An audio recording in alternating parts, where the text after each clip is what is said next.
क्रांती news, आवाज सर्वसामान्यांचा। ईद उल फित्रचा सण मोठ्या उत्साहात आणि धार्मिक वातावरणात साजरा। सिंदेवाहीत सकाळी 9 वाजता ईद उल फित्रची नमाज अदा, भाईचारा आणि शांततेचा संदेश देत रमजान ईद उत्साहात साजरी। मस्जिद परिसरात मोठी गर्दी, पोलिसांचा चोख बंदोबस्त। चंद्रपूर जिल्ह्यातील सिंदेवाही येथे पवित्र रमजान महिन्याच्या समाप्तीनंतर ईद उल फित्रचा सण मोठ्या उत्साहात आणि धार्मिक वातावरणात साजरा करण्यात आला। सकाळी नेमके 9 वाजता सिंदेवाही येथील जामा मस्जिदमध्ये ईदची नमाज अदा करण्यात आली। यावेळी मोठ्या संख्येने मुस्लिम बांधव उपस्थित होते। यावेळी जामा मस्जिदचे इमाम शहनवाज आलम यांनी देशात अमन, शांती आणि सलोख्यासाठी विशेष दुआ केली।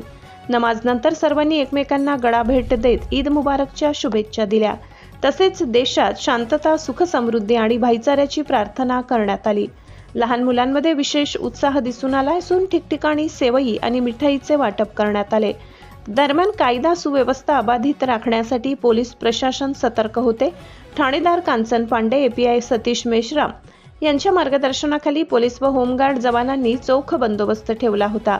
रमजान नंतर साजरा होणारा ईद उल फित्रचा हा सण समाजात एकता, बंधुभाव आणि मानवतेचा संदेश देणारा ठरला।